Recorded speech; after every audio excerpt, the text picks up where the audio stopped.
सोमवार को सरधना विधायक संगी सोम ने अपने कार्यालय पर पत्रकार वार्ता करते हुए विधानसभा क्षेत्र में कराए गए विकास कार्यों पर चर्चा की।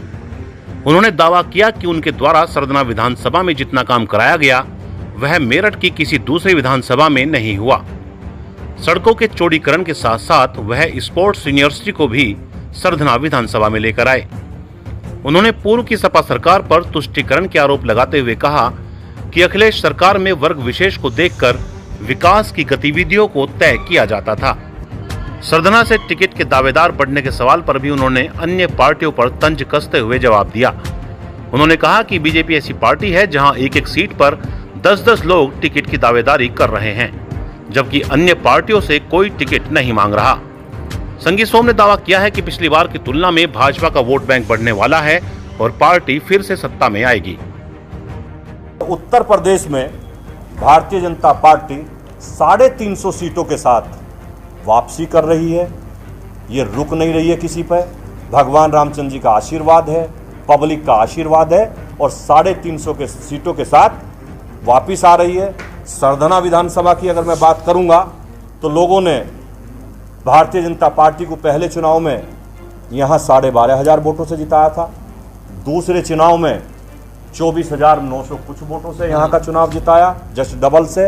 मैं गारंटी के साथ कह रहा हूँ कि इस बार भारतीय जनता पार्टी सरधना विधानसभा पे 50,000 प्लस से चुनाव जीतने जा रही है। जो विपक्षी लोग इधर उधर के ड्रामे करते फिरते हैं, कुछ मैंने एक देखा है, बड़ा अच्छा एक माहौल बना है। लोग सीजनल हिंदू बहुत बने। 5 साल की सरकार में सीजनल हिंदू बहुत बने। अरे बड़े ताज्जुब की बात है, अखिलेश यादव जैसे लोग कह रहे हैं कि हम विश्वकर्मा का मंदिर बनाएंगे। वो लोग कह रहे हैं कि जिन्होंने राम भक्तों पे गोली चलाई हो, जिन्होंने गोली चलवाई हो, जिन्होंने बनारस जैसी जगह में साधुओं पे लाठी चलवाई हो, लाठी पटकाई हो, वे लोग आज हाथ जोड़ के माफी मांगने जा रहे हैं हरिद्वार और कह रहे हैं हमें माफ कर दीजिए हमारे कुकर्मों के लिए। लेकिन कुकर्मों के लिए माफ उत्तर प्रदेश की जनता नहीं करेगी। अखिलेश यादव जी कह रहे हैं विश्वकर्मा का मंदिर बनाए। अरे कहिए ना आप कि मथुरा में जो मंदिर तोड़ के मस्जिद बनाई है हम बनाएंगे उसे। अखिलेश यादव कह के दिखाए, हिम्मत जुटाए। भारतीय जनता पार्टी कहती है कि धीरे धीरे जितने मंदिर तोड़ के मस्जिद बनाया गया था सब जगह मंदिर बनाए जाएंगे। ये भारतीय जनता पार्टी कहती है। अखिलेश यादव जी सीजनल हिंदू बनते हैं, उनके कार्यकर्ता सीजनल हिंदू बनते हैं। सीजनल हिंदू से काम नहीं चलेगा। हिंदुस्तान में हर आदमी हिंदू है। यहाँ का मुसलमान भी हिंदू है, यहाँ का हिंदू भी हिंदू है और हिंदुस्तान हिंदुओं का ही है और हिंदुओं का ही है। बहुत सारे दावेदार हैं जो अबकी बार अच्छी बात है। ये भारतीय जनता पार्टी की पॉपुलरिटी है कि लोग बहुत दावेदार हैं और एक एक सीट पर 10-10 मांग रहे हैं। दुर्भाग्य की बात यह है बसपा समाजवादी पार्टी लोकदल से तो कोई टिकट मांगने वाला ही नहीं है। ये भारतीय जनता पार्टी के लिए सौभाग्य की बात है कि एक सीट पर 20-20 टिकट मांग रहे हैं। जो जब से भारतीय जनता पार्टी की सरकार बनी है 4.5 साल हुए। उस 4.5 साल का लेखा जोखा हम भारतीय जनता पार्टी के कार्यकर्ता सब पब्लिक के सामने लेकर आए हैं। उसी मद्देनजर आप लोगों को बुलाया। भारतीय जनता पार्टी की सरकार ने सरधना विधानसभा में जीने का एक माहौल दिया है।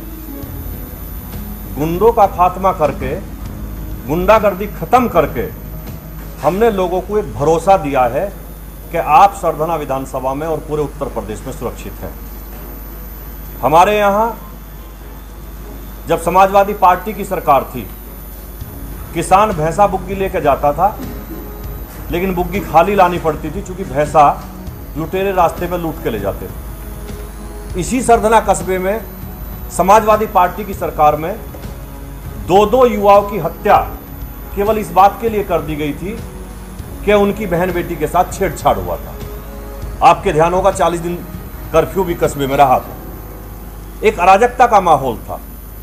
कस्बे में कोई आने को तैयार नहीं था, व्यापारी पलायन कर रहा था। आज 5 साल से भारतीय जनता पार्टी की सरकार 4.5 साल से है।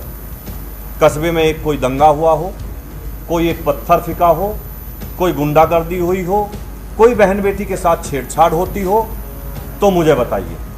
सरधना विधानसभा में उत्तर प्रदेश में नहीं, हिंदुस्तान में नहीं, एशिया की सबसे बड़ी यूनिवर्सिटी हम लाए हैं। हमारे यशस्वी मुख्यमंत्री जी ने एक यूनिवर्सिटी उत्तर प्रदेश में, अभी हिंदुस्तान में खेल यूनिवर्सिटी इस लेवल की 3 यूनिवर्सिटी हैं। एक हरियाणा में है, एक महाराष्ट्र में है और एक गुजरात में। चौथी यूनिवर्सिटी ये सरधना विधानसभा के सलावा गांव में बन रही है और सलावा गांव में इसकी अनुमानित लागत अभी 700 करोड़ लगाई थी, लेकिन अधिकारियों ने बताया कि नहीं, इसमें 1000 करोड़ का, वो अलग से फंड का भी उन्होंने जो था वो भेज दिया है। 1000 करोड़ की लागत से स्पोर्ट्स यूनिवर्सिटी, और वो भी एशिया की सबसे बड़ी यूनिवर्सिटी सरधना विधानसभा में बन रही है। उसके लिए हमारे मुख्यमंत्री जी बधाई के पात्र हैं, हमारे खेल मंत्री बधाई के पात्र हैं। और वो इतना बड़ा एक काम हो रहा है कि उत्तर प्रदेश का वो इतने बजट का बड़ा काम अकेला सरधना विधानसभा में हो रहा है। सरकार पिछली क्या करती थी, बड़ा तुष्टीकरण करती थी। वो केवल कहती थी हम कब्रिस्तान की तो 4 दीवारी कराएंगे, हम कब्रिस्तान की करा सकते हैं लेकिन शमशान में कुछ भी नहीं कराएंगे। लेकिन कब्रिस्तान में भी जितनी 4 दीवारी कराई, आप जाके देख लो, अगर एक में भी जिंदगी बची हो तो मुझे नहीं लगता वो वैसे ही पिलर खड़े करके वो अरबों रुपया का घोटाला समाजवादी पार्टी सरकार ने किया था। बहुत देर लगेगी बताने की, मैं आपको दे दूंगा। करीब 150 पेज का ये काम है जो करीब 2000 करोड़ रुपया, 2000 करोड़ हम सरधना विधानसभा में लाए।